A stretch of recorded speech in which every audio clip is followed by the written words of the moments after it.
New PLU machine with 300 PLUs and 300 memories.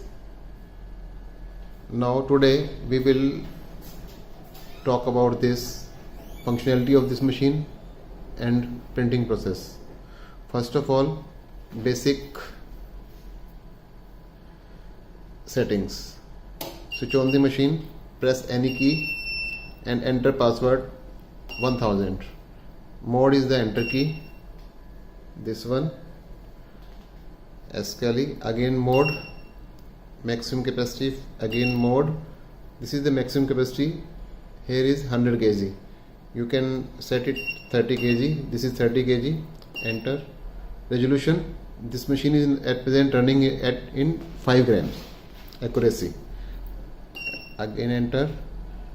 Then this is decimal point, 1, 2, 3, so 0.000.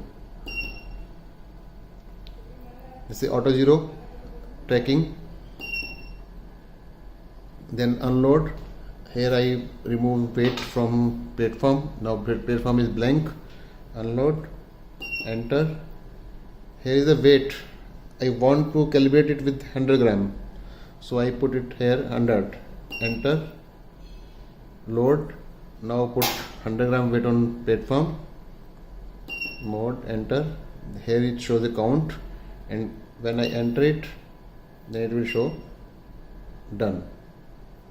So this is the zero tear, and this is machine calibrated and complete function.